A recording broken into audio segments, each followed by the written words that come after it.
الحمد لله رب العالمين وبه نستعين وصلى الله وسلم على سيد الأنبياء والمرسلين وعلى آله وأصحابه أجمعين ومن تبعهم بإحسان إلى يوم الدين أما بعد. میں نے گزشتہ درس میں جس موضوع سے متعلق آپ سے گفتگو کیا تھا کہ اللہ سبحانہ و تعالیٰ کی جو شریعت ہے، اللہ تعالیٰ کی کتاب قرآن مجید، آپ علیہ الصلاۃ والسلام کی جو تعلیمات ہیں، اس کو جتنے شعور سے ہم پڑھیں گے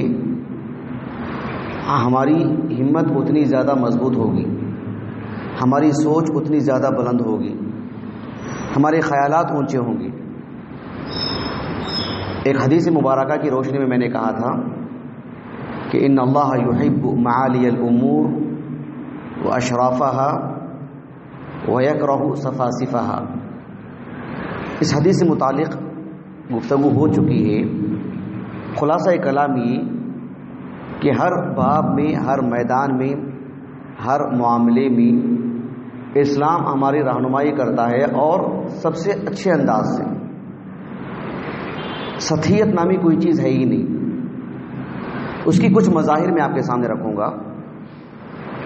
چونکہ میں اور آپ اللہ سبحانہ و تعالیٰ کی شریعت پڑھنے پڑھانے میں لگے ہیں، اسی سے متعلق آپ کے سامنے آج ایک بات رکھوں گا کہ شریعت کو پڑھنے سے متعلق ہمارے اندر کتنا شعور ہونا چاہیے، اور شریعت تعلیم کے باب میں، یعنی تعلیم حاصل کرنے کے باب میں ہماری سوچ کیسے بناتی ہے. آپ دیکھو، حسد ایک ایسی چیز ہے جس کو غلط کہنے کے لیے ایک مسلمان ہونا ہے کیا، عام انسان بھی کہتا ہے. دنیا کا کوئی بھی شخص ہو اس کو غلط ہی قرار دیتا ہے کہ حسد نہیں کرنا چاہیے، یہ دل کا میل ہے. سب کہتے ہیں. شریعت کی رہنمائی دیکھی کیسی ہے. ایک حدیث آتی ہے صحیحین کی، متفق علیہ حدیث ہے، صحیح بخاری میں کتاب العلم اور صحیح مسلم میں کتاب صلاۃ المسافرین. ایک تابعی ہے، کبار تابعین میں شمار ہوتا ہے، ان کا مخضرم ہے قیس ابن ابی حازم رحمہ اللہ. 90 ہجری کے آس پاس آپ کا انتقال ہوا. بہت بڑے عالم دین، کتب ستہ کی سبھی کتابوں میں آپ کی مرویات ملتی ہیں. وہ یمنی تھے، اللہ کے رسول علیہ الصلوۃ والسلام پر ایمان لائے. وہ آ رہے تھے مدینے کو، اور راستے ہی میں ان کو خبر مل گئی کہ اللہ کے رسول وفات پا چکے ہیں صلی اللہ علیہ وسلم. جب مدینے کو آئے تو ابو بکر صدیق رضی اللہ عنہ کی بیعت ہو چکی تھی. قیس ابن ابی حازم رحمہ اللہ متفق علیہ شخصیت، کوئی نزاع نہیں آپ میں. عشر مبشرہ میں سبوں سے آپ نے استفادہ کیا. آپ اکیلے ہیں جن کو یہ سعادت نصیب ہے. کسی نے کچھ کلام نہیں کیا آپ پر. صرف ایک صاحب ہیں یحییٰ ابن سعید القطان، انہوں نے کچھ کلام کیا تو امام ذاہبی رحمہ اللہ نے ایسا نقد کیا ان پر. امام ذاہبی رحمہ اللہ نے کہا کہ اجمعوا علی الاحتجاج به فمن تکلم علیہ فقد آذى علی نفسہ، ایسے کہا امام ذاہبی نے رحمہ اللہ.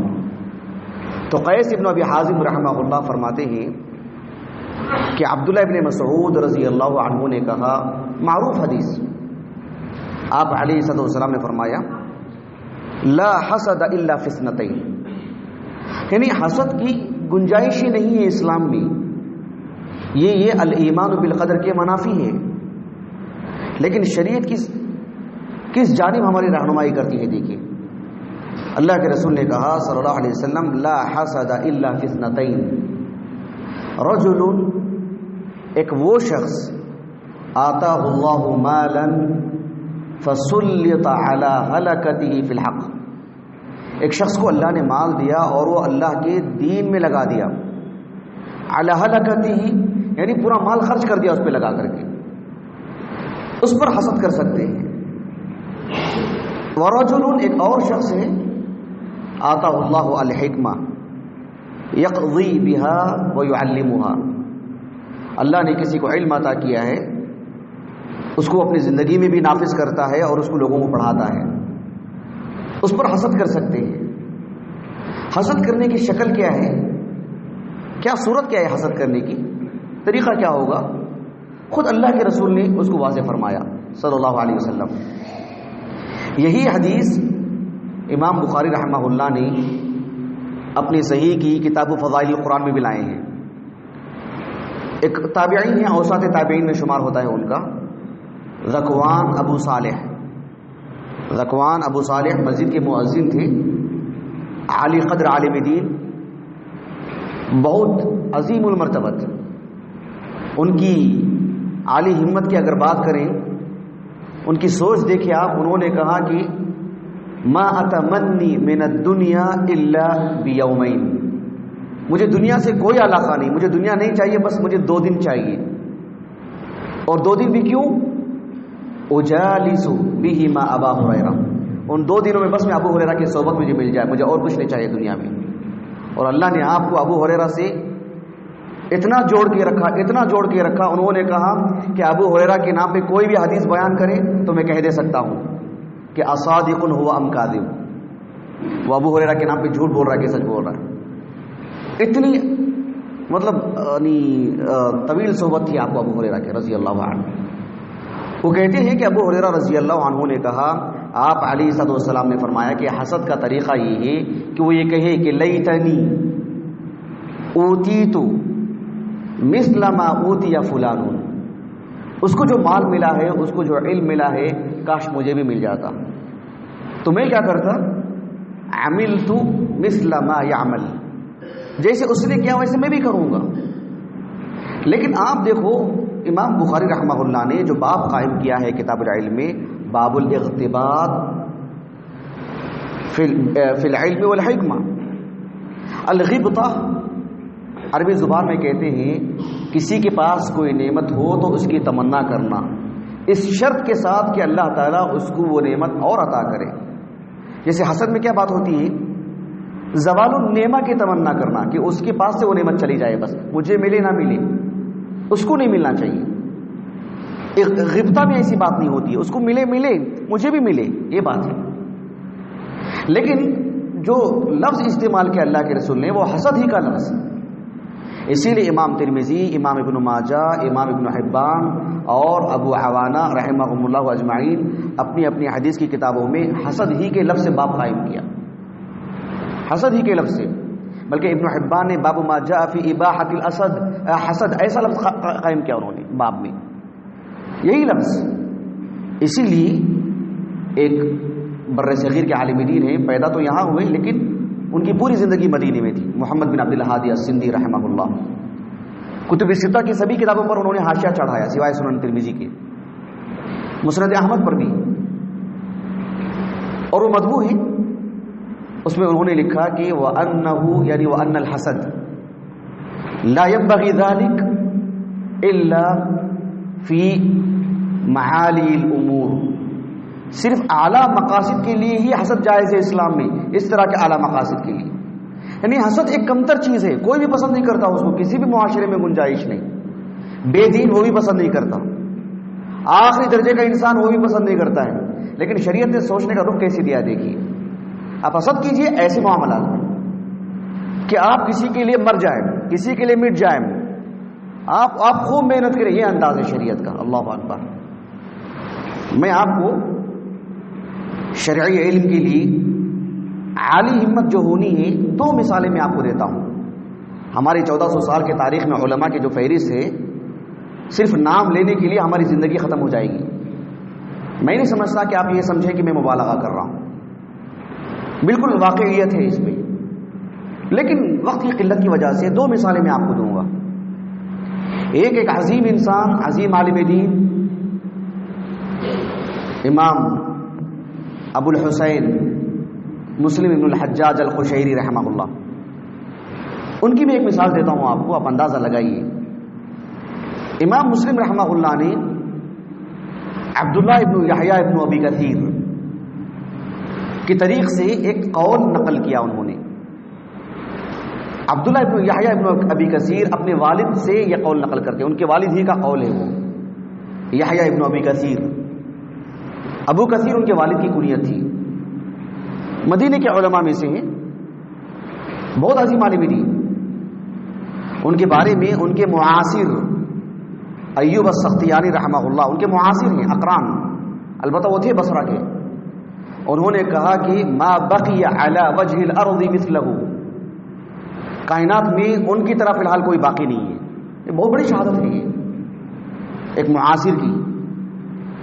یحییٰ ابن ابی کثیر رحمہ اللہ وہ کہتے ہیں لا یستطاع العلم براحت الجسم، یعنی انسان اپنے جسم کو راحت پہنچا کر کے علم حاصل نہیں کر سکتا،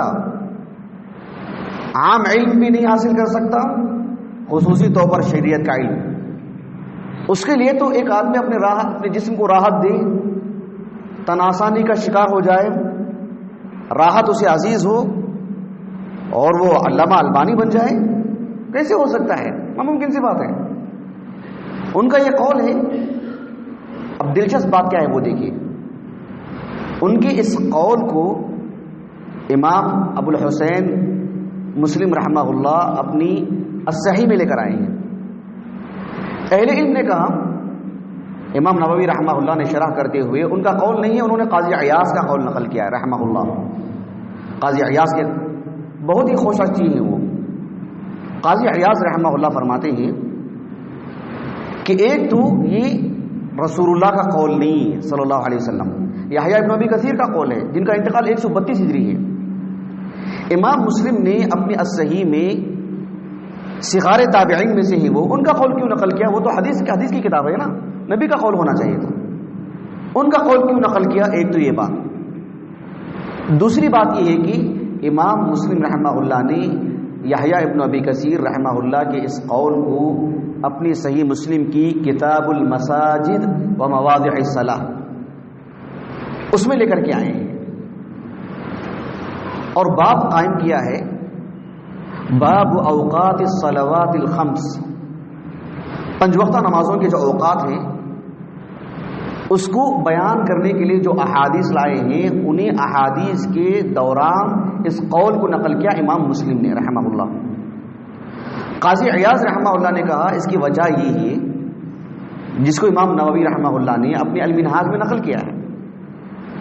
وجہ یہ بتلائی ہے کہ امام مسلم رحمہ اللہ نے اس باب کے تحت کہ باب اوقات الصلوات الخمس، باب بیان اوقات الصلوات الخمس، اس کے تحت امام مسلم رحمہ اللہ نے 10 سے زائد حدیثیں لے کر آئے ہیں، ابو مسعود البدری سے، ام المؤمنین عائشہ سے، اور تیسرے نمبر پر عبداللہ بن عمرو بن عاص سے، اور ان سے سب سے زیادہ حدیثیں لائے ہیں۔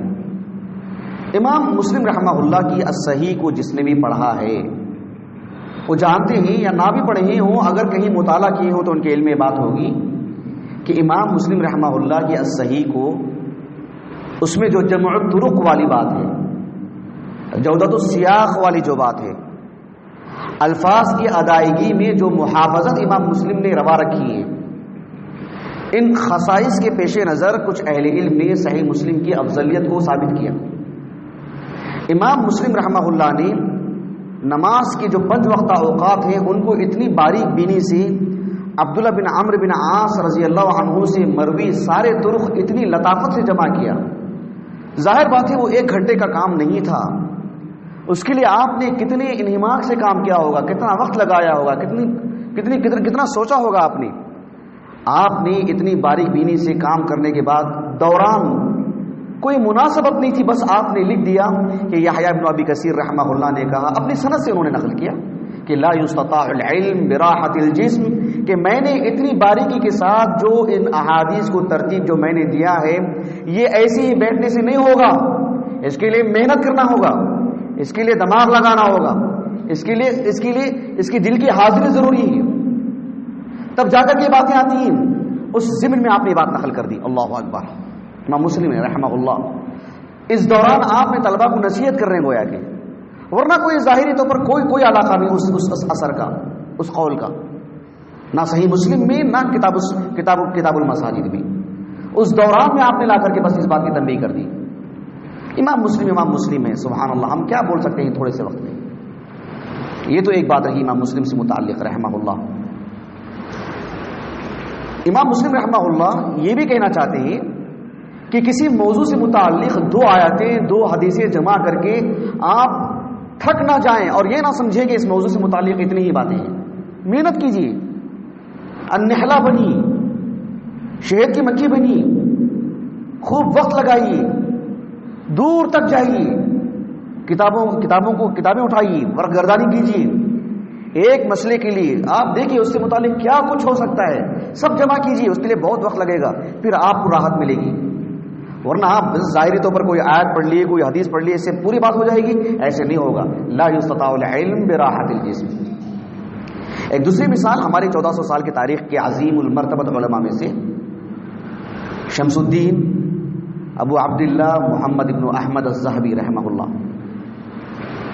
میں کیا بتلاؤں آپ کے بارے میں. امام ذہبی رحمہ اللہ کے بارے میں بس ایک بات بتلا دیتا ہوں میں آپ کو. 8ویں صدی ہجری کے ہیں آپ، 748 ہجری سن وفات ہے. ان کی کتابیں ہم دیکھتے ہیں اور اتنا عظیم قد ہے ان کا کہ ہماری سر کی ٹوپیاں گر جاتی ہیں ان کو دیکھتے ہوئے. کائنات کی عظیم شخصیتوں میں سے ایک امام ذہبی رحمہ اللہ. رجال میں جو درک تھا آپ کو بہت کم لوگوں کو نصیب ہے. امام ذہبی رحمہ اللہ نے کیا نہیں کیا بتلائیے، کیا نہیں لکھا آپ نے، کس موضوع پہ نہیں لکھا. 1 درجن کے قریب تو کتابیں ان کی میرے پاس ہیں، آپ دیکھ سکتے ہیں. اتنی عظیم شخصیت. امام ذہبی رحمہ اللہ کے بارے میں جو بات بتانے جا رہا ہوں میں وہ یہ کہ سیر و اعلام النبلاء میں انہوں نے امام اہل سنہ احمد بن حنبل رحمہ اللہ کے جو لائق فرزند ہیں عبداللہ، وہ خود ایک عظیم امام، 291 ہجری سے وفات ہے ان کا یا 292 ہجری. امام احمد بن حنبل رحمہ اللہ کے فرزند کی جو انہوں نے سیرت لکھی ہے سیر و اعلام النبلاء میں. اب جانتے ہیں مسند احمد بن حنبل امام احمد کی، اس پر کئی علماء نے شروع دن سے کام کیا، ان کے فرزند نے بھی کام کیا اس پر، ان کے زوائد ہیں اس پر. امام ذہبی رحمہ اللہ نے مسند احمد پر کن اصحاب علم نے کس نوعیت کا کام کیا بہت مفصل لکھا. ابن عساکر نے کیا کیا، ابن الجوزی نے کیا کیا، دیگر اصحاب علم نے کیا کیا، وہ سب لکھا آپ نے. لیکن امام ذہبی رحمہ اللہ کا دل ٹھنڈا نہیں ہوا. امام ذہبی رحمہ اللہ مسند احمد پر جس طرح کا کام چاہتے تھے وہ آپ کے سامنے نہیں تھا. امام ذہبی رحمہ اللہ نے بہت کچھ اصحاب علم کے کارنامے جو مسند احمد سے متعلق تھے اسے نقل کرنے کے بعد لکھا کہ وَلَعَلَّ اللَّهَ يُقَيِّضُ لِهَذَا الدِّيوَانِ الْعَظِيمِ. اللہ تعالیٰ سے قوی امید ہے کہ اللہ سبحانہ و تعالیٰ ایسے اصحاب علم کو پیدا کرے گا جو اس عظیم دیوان دواوین السنہ میں سے اس عظیم کتاب کے لیے کام کریں گے. کیسے کیسے کام؟ کہا کہ من یرتبہ ویہذبہ ویصلح تصحف ویصلح ما تصحف ویحذف ما تکرر فیہ. مختلف کام. اس کو اچھے سے ترتیب دیں مسند احمد کو، اس کی تہذیب کریں، مکرر روایات کو نکالیں، اس میں جو تصحیف ہو چکی ہے اس کی اصلاح کریں، اس کے منکر روایات کا وہن بیان کریں. اور پھر میں یہ بھی چاہتا ہوں کہ اس کتاب کو وَيُرَتِّبْ الصَّحَابَةَ فِي الْمُعْجَمِ، کہا کہ بالمعجم، کہا کہ جو مسند احمد ہے اس کی اپنی ترتیب ہے. سب سے پہلے ابو بکر کی، عمر کی، عثمان کی، علی کی رضی اللہ عنہ اجمعین، پھر اس کے بعد ایک الگ ترتیب ہے اس کی. کہا کہ میں چاہتا ہوں کہ حروف الہجا سے اس کی ترتیب ہو تاکہ استفادہ آسان ہو. اور پھر وَيَرْمُسْ رُؤُوسَ الْأَحَادِيثِ بِأَسْمَاءِ الْكُتُبِ السِّتَّةِ، اور ہر حدیث کے شروع میں رمز لگا دیں کہ یہ کتب ستہ میں کہاں کہاں یہ حدیث موجود ہے. وَإِن رَتَّبَ عَلَى الْأَبْوَابِ فَحَسَنٌ جَمِيلٌ، اگر اسے کوئی سنن ترمذی، سنن ابی داؤد کی شکل میں ڈھال دے تو یہ بہت عمدہ کام ہوگا. یہ بات ہو گئی امام ترمذی کی، امام ذہبی کی. اب اس کے بعد دیکھو کیا لکھتے ہیں. امام ذہبی رحمہ اللہ زندگی کے آخری دنوں میں اس بات کو لکھا امام ذہبی رحمہ اللہ نے لکھا کہ ولولا عجزت من ذلک، اتنے سارے میں نے جو ترتیب بتلائی ہے کہ ایسا ایسا کام ہو مسند احمد پر، اگر میں عاجز نہ ہوا ہوتا، کیونکہ میں فی الحال عاجز ہو چکا ہوں، لضعف البصر، بینائی جواب دے چکی ہے، بینائی جواب دے چکی ہے، وعدم النیہ، اب اس درجے کا حوصلہ نہیں ہے جو مجھے جوانی میں تھا، وقرب الرحیل، بالکل موت کے قریب ہوں میں، ان سب وجوہات کی بنا پر یہ کام فی الحال میں انجام نہیں دے پا رہا ہوں، یہ سب عوارض نہ ہوتے تو لعملت ذلک، میں خود ہی اسے انجام دیتا۔ میں اور آپ جس دور میں جی رہے ہیں، آج امام ذہبی ہوتے تو خوشی کے آنسو ان کی آنکھوں سے نکلتے اور ان کا دل ٹھنڈا ہو جاتا، ان کا دل ٹھنڈا ہو جاتا۔ انہوں نے جو کہا ہے تقریباً 1 درجن کے قریب تو میرے پاس کتابیں موجود ہیں جو انہوں نے کہا ہے، ایسے ہونا چاہیے، ایسے ہونا چاہیے، ہو چکا ہے، ہم نے تو خریدا بھی اس کو الحمدللہ۔ آپ دیکھ رہے ایک شخص زندگی بھر کام کیا، زندگی بھر کام کیا، ہم نے تو کتنی مرتبہ کہا ہے آپ سے یہ بات۔ امام ذہبی نے ان کی زندگی عبارت ہے صرف عمل اور عمل اور عمل، زندگی بھر بڑے بڑے کام انجام دے کر کے مرنے سے پہلے آنے والی نسل کے لیے 10 کام دے کے جا رہے ہیں۔ کتنی عالی ہمت ہے آپ کی، کتنی عالی ہمت ہے، اور سامنے والوں کو ایک گویا کہ جو ہے ابھار کے جا رہے ہیں، تم کو کرنا چاہیے جیسے میں نے جوانی میں کیا ہے، اگر میرے اندر قوت ہوتی ہے تو وہ بھی میں ہی کر کے جاتا، وہ کام بھی میرے ہی نصیب میں ہوتا، وہ بھی میرے کھاتے میں ہوتا، میرے حسنات میں، لیکن دیکھو میرے پاس وہ وقت نہیں ہے، تم کو دے کے جا رہا ہوں، اب تم اپنے پاس کر لو، اپنے حسنات میں شمار کرو۔ عزائم بلند ہونی چاہیے، ہم ہزاروں کام انجام دیں پھر بھی ہزاروں کام انجام دینے کی سکت ہمارے اندر ہو، کم از کم اظہار خیال تو کریں کہ میں ایسا ایسا ایسا دیکھنا چاہتا ہوں، میں ایسا بنانا چاہتا ہوں، میں ایسا دیکھنا چاہتا ہوں، ایک ایسی ٹیم تیار کرنا چاہتا ہوں، ایسے افراد پیدا کرنا چاہتا ہوں، مجھے یہ چیز ہونی چاہیے، میں ایسا بننا چاہتا ہوں، یہ بھی ہمارے اندر خیال نہیں ہوگا؟ اتنا بھی خون ٹھنڈا ہے ہمارا، اتنے بھی کمزور ہیں ہم، ایسا نہیں ہونا چاہیے۔ اگر ہم کام ہی انجام نہیں دے رہے ہیں تو پھر ہم عمل کی کہاں سے سوچیں گے؟ اس لیے ہم اعلیٰ سوچ رکھیں، تعلیم کے باب سے متعلق ہی میں نے یہ بات آپ کے سامنے رکھی ہے، باتیں بہت ہیں بہت ہیں، میں اپنی بات کو ختم کرتا ہوں۔